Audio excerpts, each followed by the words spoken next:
বন্ধুরা, আজ অনেকেই হয়তো আজকের দিনে মা বিপত্তারিণীর পূজা করছেন, মায়ের উদ্দেশ্যে ব্রত রেখেছেন। শাস্ত্র মতে আজকের এই দিন অত্যন্ত শুভ একটি দিন, বলতে পারেন বছরের একটি শ্রেষ্ঠ দিন।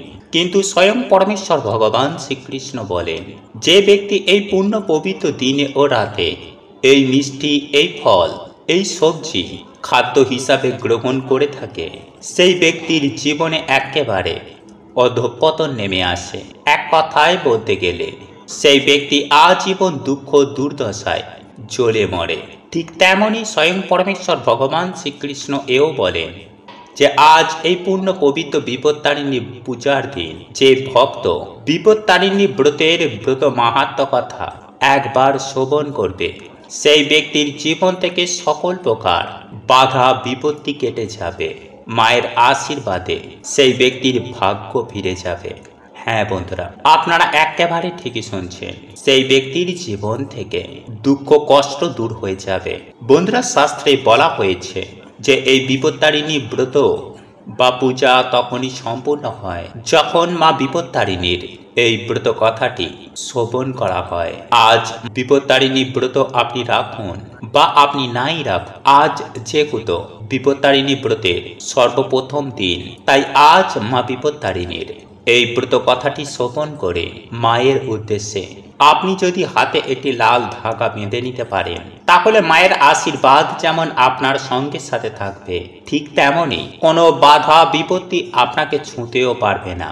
এবং সেই সঙ্গে মা বিপত্তারিণীর ব্রত কথাটি একবার হলেও শ্রবণ করুন, দেখবেন মায়ের কৃপায় আপনার ও আপনার পরিবারের কল্যাণ হবে এবং সকল বিপদ আপদ দূর হবে। তাই বন্ধুরা, ভিডিওটি সম্পূর্ণ শেষ পর্যন্ত দেখুন এবং এই ভিডিওটি যদি আপনাদের ভালো লেগে থাকে তাহলে ভিডিওটিতে একটি লাইক করে বন্ধু বান্ধবী আত্মীয় পরিজনের সাথে শেয়ার অবশ্যই করবেন। এবং আপনারা যদি এখনো পর্যন্ত আমাদের এই চ্যানেলে নতুন হয়ে থাকেন তাহলে চ্যানেলটি সাবস্ক্রাইব করে পাশে থাকা নোটিফিকেশন বেল আইকনটি অন করে রাখবেন, তাহলে নতুন কিছু জানতে পারবেন, নতুন কিছু শিখতে পারবেন। চলুন এইবার মূল আলোচনায় প্রবেশ করা যাক। তবে মূল আলোচনায় প্রবেশ করার আগে জয় মা বিপত্তারিণী, মা আমাদের সকলের বিপদ দূর করো লিখে কমেন্ট অবশ্যই করবেন। চলুন আমরা সবার প্রথমে শ্রবণ করব মা বিপত্তারিণী ব্রত কথা, তারপরে আমি আপনাদেরকে জানিয়ে দেব বিপত্তারিণী ব্রত পালনের পর হাতে লাল ধাগা কিভাবে বাঁধবেন এবং এই দিনে কোন কোন খাবারগুলি একদম ভুল করেও খাবেন না, যে খাবারগুলি খেলে জীবনে ভয়ঙ্কর দারিদ্রতা আসবে সেই প্রসঙ্গে। পুরাকালে নারদ ঋষি বেড়াতে বেড়াতে একদিন কৈলাসে এসে উপস্থিত হলেন। সেখানে শিব ও দুর্গাকে প্রণাম করে ঋষি জিজ্ঞাসা করলেন, হে প্রভু, আপনি তো মঙ্গলময় আর সব রকম মঙ্গলের কারণ। এখন আপনি বলুন তো, কি ব্রত করলে মানুষ সমস্ত রকমের বিপদ আপদ থেকে মুক্তি পেতে পারে? নারদের কথা শুনে দেবাদিদেব মহাদেব বললেন, যে স্ত্রীলোক বিপত্তারিণী ব্রত পালন করে সেই সমস্ত বিপদ আপদ থেকে উদ্ধার পায়। নারদ এও জিজ্ঞাসা করলেন, পূর্বে এই ব্রত কে করেছিলেন, তার নিয়মই বা কি এবং এর ফল কি?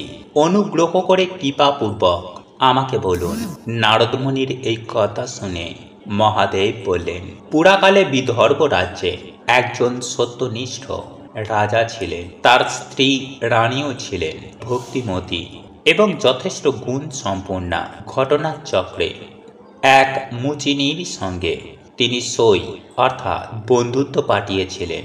মুচিনীকে তিনি প্রায়ই বিভিন্ন রকমের ফল, বিভিন্ন খাদ্যদ্রব্য উপহার দিতেন। মুচিনী খুবই গরিব ছিল, তবু তার খুব ইচ্ছা রানীকে কিছু দেয়।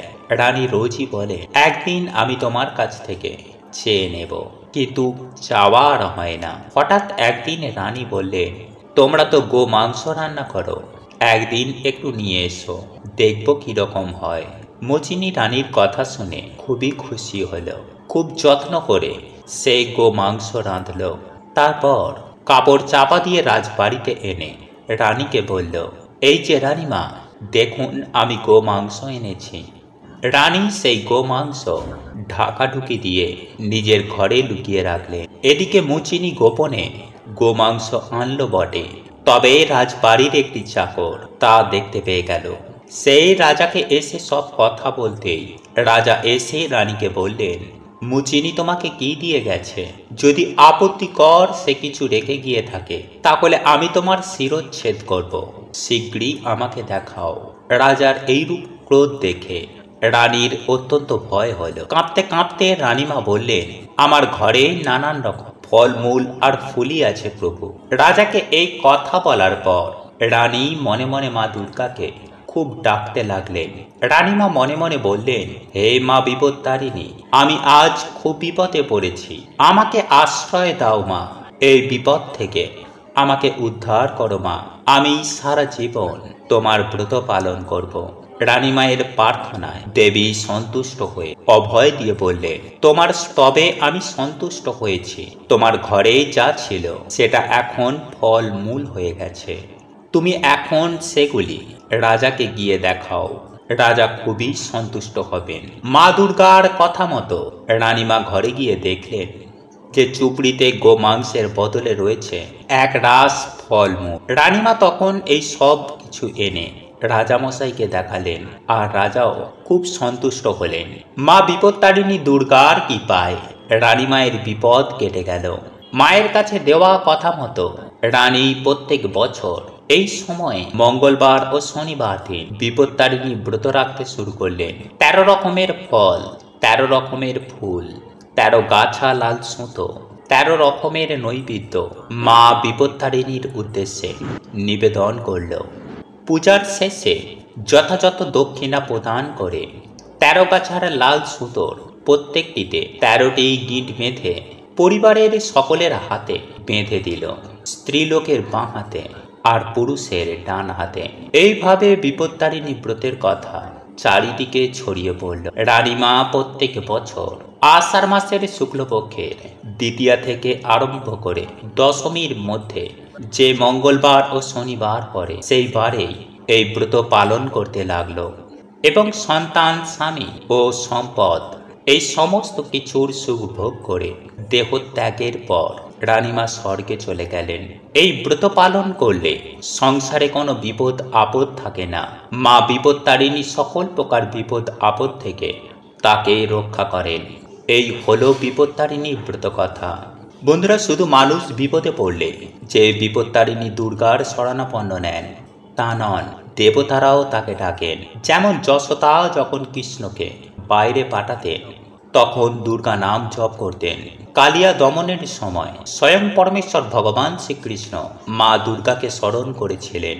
সর্বোপরি মহিষাসুরের আক্রমণে যখন সকল দেবগণ দিশেহারা, তখন এই বিপদ থেকে উদ্ধার পাওয়ার জন্য মা দুর্গাকেই দেবতারা স্মরণ করেছিলেন।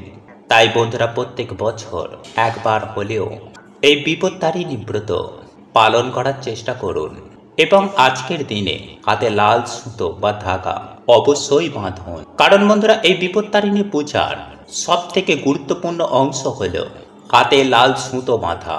লাল সুতোতে 13টি গিঁট বেঁধে তাতে 13টি দুর্বা বাঁধার পর সেটিকে ছেলেদের ডান হাতে এবং মেয়েদের বাম হাতে পূজার শেষে বাঁধতে হয়। বন্ধুরা, মায়ের উদ্দেশ্যে নিবেদিত এই লাল সুতো বাঁধাকেই সমস্ত বিপদে রক্ষা কবচ হিসাবে চিহ্নিত করা হয়ে থাকে। তাই এই দিন অতি অবশ্যই পূজার শেষে নিজের প্রিয়জনদের হাতে লাল সুতো বেঁধে দিন।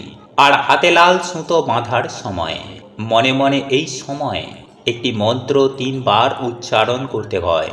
আর এই মন্ত্রটি হল নমো সর্বমঙ্গলে শিবে সর্বাত্ম সাধিকে শরণ্যে ত্র্যম্বকে গৌরী নারায়ণী নমস্তুতে। বন্ধুরা, 3 বার এই মন্ত্রটি উচ্চারণ করে হাতে লাল সুতোটি বেঁধে দিন এবং এই সুতো বাঁধার সময় 13টি গিঁট দিতে হয়। হাতে বাঁধা এই লাল সুতো কোনো অবস্থাতেই 3 দিন খুলতে নেই। এই বিষয়টি অতি অবশ্যই মাথায় রাখবেন। 3 দিন পর এই লাল সুতোটি খুলে মায়ের উদ্দেশ্যে প্রণাম করে কোনো প্রবাহমান জলাশয়ে বা কোনো পুকুর বা জলাশয়ে এটিকে ভাসিয়ে দিতে হয়। বন্ধুরা, বিপত্তারিণী পূজার সময় এই বিষয়গুলি অবশ্যই মনে রাখা প্রয়োজন যে বিপত্তারিণী পূজার দিন পরিবারের বাইরে কাউকে টাকা ধার দেবেন না বা টাকা ধার করবেনও না। কারণ এটা বিশ্বাস করা হয় যে এই সময়ে প্রদত্ত টাকা ফেরত আসে না। তবে এই দিন দুস্থ, অসহায়, অবলা জীবজন্তুদের অবশ্যই কিছু না কিছু খাবার দান করতে পারেন। তবে বন্ধুরা, এই বিপত্তারিণী পূজার দিন ভুলেও খাবেন না সাদা নুন, অর্থাৎ সামুদ্রিক লবণ। যে লবণ আমরা নিত্যদিন ব্যবহার করি, সেই সামুদ্রিক লবণ ভুল করেও খাবেন না। কারণ যে কোনো ব্রত উপবাসে সাদা নুন খেলে সেই উপবাসটি ভঙ্গ হয়ে যায়। তাই বিপত্তারিণী পুজো হয়ে যাবার পরেও, অর্থাৎ দিনে রাতে, এই সাদা নুন দিয়ে তৈরি কোনো রকম খাবার খেতে পারবেন না। এই সাদা নুন আজকের দিনে বর্জন করতে হবে এবং এর পরিবর্তে আপনাদেরকে সৈন্ধব লবণ ব্যবহার করতে হবে। দ্বিতীয়ত, এই দিন ভুল করেও পোড়া জাতীয় কোনো খাবার খাবেন না, যেমন বেগুন পোড়া, পটল পোড়া, টমেটো পোড়া ইত্যাদি। সেই সঙ্গে মাথায় রাখবেন, এই পূর্ণ পবিত্র দিনে ভাত, রুটি, গমের তৈরি কোনো খাবার ভুল করেও এই দিন খাবেন না। সেই সঙ্গে মাথায় রাখবেন যে এই দিন ভুল করেও বাড়ির মধ্যে বলুন বা বাড়ির বাইরে মদ্যপান করবেন না। তাই এই দিন অতি অবশ্যই নেশা জাতীয় খাবার এড়িয়ে চলুন। এছাড়াও এই দিন বাড়ির মধ্যে মাছ, মাংস, ডিম, পেঁয়াজ, আমিষ জাতীয় কোনো খাবার ভুলেও মুখে তুলবেন না। তবে সবথেকে গুরুত্বপূর্ণ যে বিষয়টি তা হলো, এই বিপত্তারিণী ব্রতের দিন গাজর খাবেন না। হ্যাঁ বন্ধুরা, আপনারা একেবারে ঠিকই শুনেছেন। শাস্ত্রমতে বেশি করে গাজর খাওয়া গোমাংসের সমতুল্য। তাই এই বিপত্তারিণী ব্রতের দিন এই খাবারগুলি থেকে দূরে থাকুন। তাহলে আপনার যেরকম মঙ্গল ঘটবে, আপনার পরিবারেরও সেই রকম কল্যাণ হবে। এই দিন শুদ্ধ মনে থাকবেন, মনে কোনো খারাপ বিচার আনতে দেবেন না এবং এই দিন মা বিপত্তারিণীর প্রসাদ খেয়ে কাটাবেন। কোনো রকমের চাল বা ধান থেকে তৈরি যে কোনো খাবার, যেমন চিঁড়ে, মুড়ি, এইসব খাবারগুলি কিন্তু বিপত্তারিণী ব্রতে চলে না। চলে না রুটি বা গম থেকে তৈরি কোনো জিনিস। এই বিষয়গুলি অতি অবশ্যই মাথায় রাখার চেষ্টা করবেন। বন্ধুরা, আমাদের ছোটবেলা থেকে শেখানো হয় যে অন্য কাউকে দান দিলে জীবনে পুণ্য প্রাপ্ত হয়। কিন্তু পরমেশ্বর ভগবান শ্রীকৃষ্ণের অনুসার যে জীবনে ভালো কর্ম করেছে তার ফল সে অবশ্যই পাবে।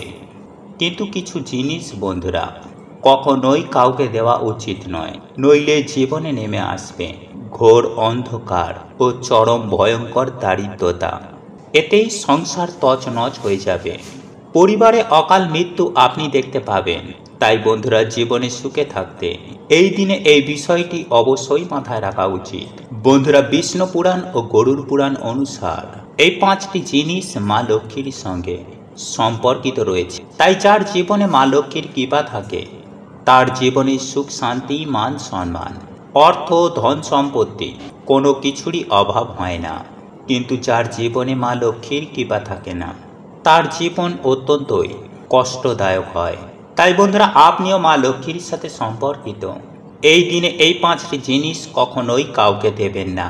নাম্বার 1, বন্ধুরা, এই দিনে মহিলাদের ব্যবহার করা গয়না ও গোপন বস্ত্র ভুলেও কাউকে দেবেন না। হ্যাঁ বন্ধুরা, আপনারা একেবারে ঠিক। বন্ধুরা, মহিলাদের গয়নাকে মা লক্ষ্মীর প্রতীক মনে করা হয়, আর এর জন্যই গয়নাগাটি কেনার পর মায়ের চরণ ছুঁয়ে তারপরেই আমরা ব্যবহার করি। আর আপনারা প্রত্যেকেই জানি যে বাড়ির মহিলারা হচ্ছে মা লক্ষ্মীর প্রতিরূপ। তাই তাদের গয়না কখনোই ধার হিসাবে বা দান করা উচিত নয়, বিশেষ করে মঙ্গলসূত্র, পায়েল ও বিছা। বন্ধুরা, এই গয়নাগুলি আপনারা যদি কাউকে দেন তাহলে সেই ব্যক্তির ভাগ্য গয়নার সাথে সেই বাড়ি ত্যাগ করে। নাম্বার 2, বন্ধুরা, এই দিন সূর্যাস্তের পর কখনোই দুধ, দই, চাল, আটা ও লবণ এমন সাদা জিনিসের দান কখনোই কাউকে করবেন না। কারণ সাদা জিনিসের নজর একটু বেশি লাগে। এর ফলে বাড়ির পজিটিভ ঊর্জা বাড়ি ত্যাগ করে চলে যায়। এতেই নানান রকম অসুখ বিসুখ সেই পরিবারে ঘিরে ফেলে। তাই বিশেষ করে বন্ধুরা, লবণ এই দিন সন্ধ্যার পর কখনোই কাউকে দেবেন না। যদি আপনাদের দিতেই হয় তাহলে বাজার দোকান থেকে কিনে তারপরে দিন, কিন্তু রান্নাঘর থেকে ভুলেও বন্ধুরা কখনোই এগুলি দেবেন না। নাম্বার 3, বেলনি ও চাটু। হ্যাঁ বন্ধুরা, এই দিন রান্নাঘরে ব্যবহার করা বেলনি ও চাটু ভুলেও অন্য কাউকে দেবেন না। বন্ধুরা, আমরা আপনারা প্রত্যেকেই জানি যে মা লক্ষ্মীর কৃপায় আমরা অন্ন প্রাপ্ত করি। এর জন্যই খাবার আগে আমরা ঈশ্বরকে ধন্যবাদ দিই। কিন্তু আপনি যদি এগুলো অন্য কাউকে দিয়ে দেন, তাহলে আপনার বাড়ি থেকেই মা লক্ষ্মী এই জিনিসটির সাথে বাড়ি ছেড়ে চলে যাবে। নাম্বার 4, ঝাঁটা বা ঝাড়ু। বন্ধুরা, ঝাঁটা বা ঝাড়ু আমাদের বাড়ির নেগেটিভ ঊর্জাকে বার করে দেয়। তাই ঝাড়ু বা ঝাঁটাকে মা লক্ষ্মীর প্রতীক মানা হয়। তাই এর জন্য বাড়িতে ব্যবহার করা ঝাড়ু বা ঝাঁটা অন্য কাউকে কখনোই দেবেন না। এতে আপনার বাড়িতে নেগেটিভ ঊর্জার প্রভাব অত্যন্ত হারে বৃদ্ধি পাবে। কারণ যখন আপনার বাড়ির ঝাড়ু বা ঝাঁটা অন্য কেউ বাড়িতে ব্যবহার করবে, এর প্রভাব কিন্তু সবার প্রথমে আপনি আপনার বাড়িতেই দেখতে পাবেন। বন্ধুরা, একই সঙ্গে মাথায় রাখবেন যে এই দিন সন্ধ্যার সময় আলমারি থেকে টাকা বার করে অন্য কাউকে দেবেন না। এতে আপনার বাড়িতে অলক্ষ্মীর সৃষ্টি হতে পারে। হ্যাঁ বন্ধুরা, আপনারা একেবারে ঠিকই শুনছেন। বন্ধুরা, প্রাচীন কাল থেকেই আমাদের বাড়িতে পুজোর সময় ধূপ ধুনো ও প্রদীপ ধরানো হয় এবং সাথে সাথে শঙ্খ বাজানো হয়। কারণ বন্ধুরা, এই সকল কার্যে যেমন দেবদেবীরা প্রসন্ন হন, ঠিক তেমনই নেগেটিভ এনার্জি ও জীবাণু এতে অনেক নাশ হয়ে যায়। তাই এই দিন প্রত্যেক বাড়িতে আমাদের সন্ধ্যার বেলায় সন্ধ্যা আরতি করার পর বাড়িতে ধুনো দেওয়া দরকার। কারণ বাস্তুশাস্ত্র বলছে যে আমাদের বাড়িতে জমে থাকা অশুভ শক্তি আমাদের পুরো সংসারকে তছনছ করে দিতে পারে। যেমন পরিবারে কেউ কারোর কথা শুনতে চায় না, হঠাৎ করেই সম্পর্কের মধ্যে ফাটল, স্বামী স্ত্রীর মধ্যে ছাড়াছাড়ি, মাথায় সদা সর্বদাই বাজে চিন্তা আসা, ডিপ্রেশন, রোগ ব্যাধি, দুর্ভাগ্য মানুষকে ঘিরে ধরে। আসলে বন্ধুরা দেখবেন, মেঘের জন্য যেমন সূর্যের আলো ঠিকমতো প্রবেশ করতে পারে না, ঠিক তেমনই বন্ধুরা এই নেগেটিভিটি বা অশুভ শক্তিও আমাদের জীবনে সৌভাগ্যকে আসতে দেয় না। তাই বন্ধুরা, বাড়ি থেকে এবং আমাদের জীবন থেকে এই অশুভ শক্তিকে দূর করার জন্য এই দিন সবার প্রথমেই আপনারা যা করবেন তা হচ্ছে, এই দিন সন্ধ্যাবেলায় সন্ধ্যা আরতির পর ভগবান শ্রীরামকে স্মরণ করে হনুমান চালিসা পাঠ করে তেজপাতা, এলাচ এবং লবঙ্গ মিশিয়ে আপনারা বাড়িতে ধুনো জ্বালান এবং সেই ধুনোর গন্ধ আপনারা বাড়ির কণায় কণায় ছড়িয়ে দিন। অথবা এই দিনে আপনারা 7টি তেজপাতা, লবঙ্গ, এলাচ এইগুলি নিয়ে আপনারা আপনাদের মাথার ওপর থেকে 7 বার অ্যান্টি ক্লকওয়াইজ ঘোরাবেন এবং মুখে আপনারা হনুমানজির যে কোনো মন্ত্র জপ করবেন। এরপর আপনারা তামা বা মাটি যে কোনো একটি পাত্র নিয়ে একটি কর্পূর জ্বালিয়ে তার মধ্যে আপনারা এক এক করে সেই 7টি তেজপাতা, লবঙ্গ ও এলাচগুলি আহুতি দেবেন এবং হনুমানজির মন্ত্র আপনারা সেই সময়ে পাঠ করবেন। আর হনুমানজিকে বলবেন যেন আপনাদের সকল সমস্যা, আপনাদের বাড়ি থেকে সকল রকমের নেগেটিভ এনার্জি যেন তিনি নাশ করে দেন এবং আপনাদের পরিবারে সকল সদস্যকে সকল বিপদ আপদ থেকে যেন তিনি রক্ষা করেন। এবং পরের দিন আপনারা সেই ছাই মানে আগুন জ্বালানো সেই ছাইটিকে কোনো নদী বা জলাশয়ে গিয়ে ফেলে দেবেন।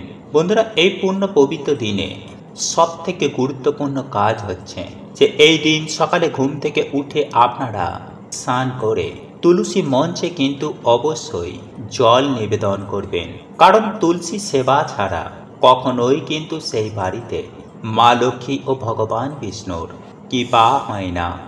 এছাড়াও এই দিনে তুলসী পুজো ও তুলসী সেবায় বাড়িতে আয় উন্নতি সৌভাগ্যে মা ভরিয়ে দেন।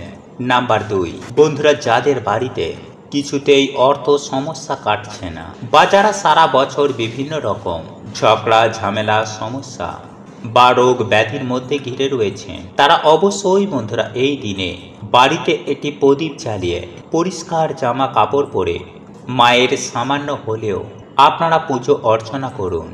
এবং পারলে বন্ধুরা আপনারা এই দিনে মা লক্ষ্মীর ঘটের সামনে আপনারা আলপনা দিয়ে মায়ের পদচিহ্ন অঙ্কন করুন। তবে তার আগে অবশ্যই কিন্তু আপনারা ভালো করে ঠাকুর ঘর পরিষ্কার পরিচ্ছন্ন করে নেবেন। কারণ নোংরা জায়গাতে কিন্তু মা লক্ষ্মী কখনোই পা রাখেন না। নাম্বার 3, বন্ধুরা, পারলে এই দিনে আপনারা অবশ্যই সন্ধ্যাবেলায় কিংবা সকালবেলায় মা লক্ষ্মীর সামনে একটি ঘিয়ের প্রদীপ অবশ্যই জ্বালাবেন। এতেই বন্ধুরা মানুষের দুর্ভাগ্যের নাশ হয় এবং সৌভাগ্যের উদয় ঘটে। ফলে আগের তুলনায় আপনাদের আয় উন্নতি অবশ্যই বৃদ্ধি পাবে। নাম্বার 4, বন্ধুরা এই ব্রত চলাকালীন পারলে মা লক্ষ্মীর অত্যন্ত প্রিয় এই একটি গাছ আপনারা বাড়িতে অবশ্যই লাগান, যেমন কলা গাছ, সুপারি গাছ, নারকেল গাছ, কৃষ্ণ তুলসী গাছ এবং ধান গাছ। এই গাছগুলির মধ্যে যে কোনো একটি গাছ আপনারা কালকের দিনে আপনারা আপনাদের বাড়িতে একটি হলেও অবশ্যই লাগান। এতে সারা বছর বন্ধুরা আপনাদের বাড়িতে মায়ের কৃপায় অর্থ সুখ সৌভাগ্য বিরাজ করবে। নাম্বার 5, বন্ধুরা এই দিনে আপনারা আপনাদের স্নানের জলে কিছুটা সামান্য হলুদ মিশিয়ে ওম নমো ভগবতে বাসুদেবায় নমঃ এই মন্ত্র বলে আপনারা স্নান করুন এবং স্নান করে এসে ভগবান বিষ্ণু ও মা লক্ষ্মীর পুজো আরাধনা করুন। একটি আসন পেতে ভগবান বিষ্ণু বা মা লক্ষ্মীর কোন মন্ত্র আপনারা 108 বার কিংবা 21 বার জপ করুন। বন্ধুরা যদি নিয়ম মেনে এই দিনে এই সামান্য কার্যগুলো করতে পারেন, তাহলে বন্ধুরা আপনাদের আগের তুলনায় আয় উন্নতি বাড়বে।